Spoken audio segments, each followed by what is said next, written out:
अभिषेक राय मेरे साथ में प्रवक्ता हैं एसपी के।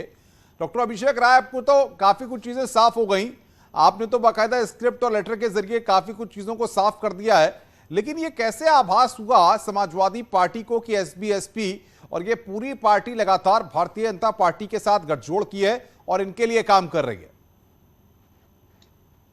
बहुत सीधी सी बात है। मैं आपको बहुत कहते हैं ना, हमारा जब एमएलसी का चुनाव हुआ, सारी चीजें हुई, जो मन माफी। जी डॉक्टर अभिषेक, मेरी आवाज आ रही है? जी जी बोलिए, सुन रहा हूं आपको।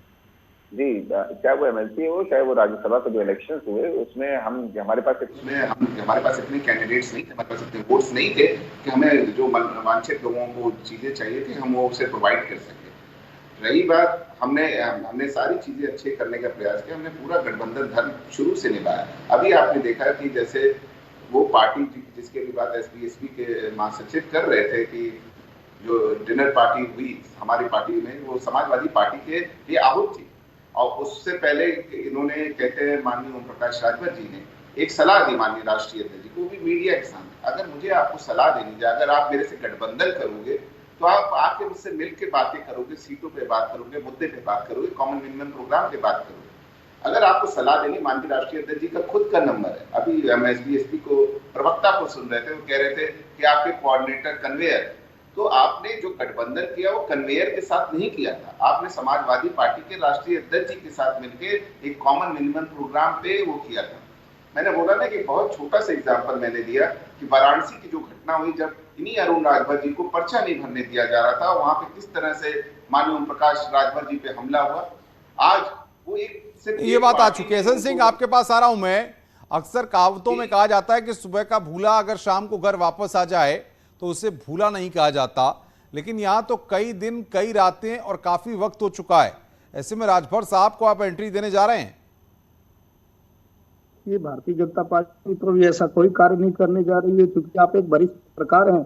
हो सकता है कि आपकी पहुंच लंबी है, आपको अच्छी जानकारी है, लेकिन एक चीज जरूर कहेंगे अनुपम जी, आप देखिए सभी लोग एक ही बात, समाजवादी पार्टी ने अपने लेटर में कहा है कि वो आपको मजबूत कर रहे हैं, भारतीय जनता पार्टी के लिए काम कर रहे हैं और भारतीय जनता पार्टी को मजबूत कर रहे हैं। ऐसे में मेरा में तो सवाल ही नहीं बनता। सिंह साहब, अनुपम जी सुनिए, 2014 में जिसका साथ लिए वो भी भारतीय जनता पार्टी के साथ नहीं आया, 2017 में जिसका साथ लेके छोड़ दिए वो भी भारतीय जनता पार्टी के साथ नहीं आया, 2019 में भी लिए, अब 2022 की बारी है।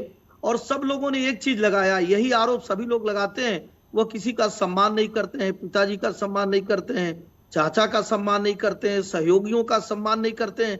क्या सभी लोग झूठे हैं, एक ही आदमी सही है? अनुपम जी, शुरू से यही एक आरोप लगता रहा, चूंकि अनुभव की कमी है और अचानक ग्रेजुएशन में अगर एडमिशन हो जाएगा, आप नीचे से राजनीति नहीं पढ़ के आए होंगे तो परिणाम ऐसे ही आएंगे। भारतीय जनता पार्टी में तो 2014 वाले भी नहीं आए, 17 वाले भी नहीं आए, और जब हाहाकार मचा था पूरे प्रदेश में, सारे चैनल वाले भी दिखाए थे कि इतना बड़ा गठबंधन, इस बार तो भारतीय जनता पार्टी कहीं टिकेगी भी नहीं। बहुजन समाजवादी पार्टी के साथ बताइए, देखिए इधर उधर की बात तो बहुत हो गई, आप वेलकम करेंगे राजभर साहब का कि नहीं करेंगे? देखिए, राजनीति में तो सबका वेलकम है। हम तो कभी अपनी विचारधारा को बदले नहीं, न हम 370 पे बदले, न राम जन्मभूमि पे बदले। और अनुपम जी, तमाम ऐसे सहयोगी केंद्र में भी जो हमारा समर्थन करते हैं, कई विषयों पे हमसे इतर हैं, उसके बावजूद भी हमने कभी अपनी विचारधाराओं में परिवर्तन नहीं लाया। हमारी विचारधारा को मानते हुए अगर कोई भी हमारे साथ आता है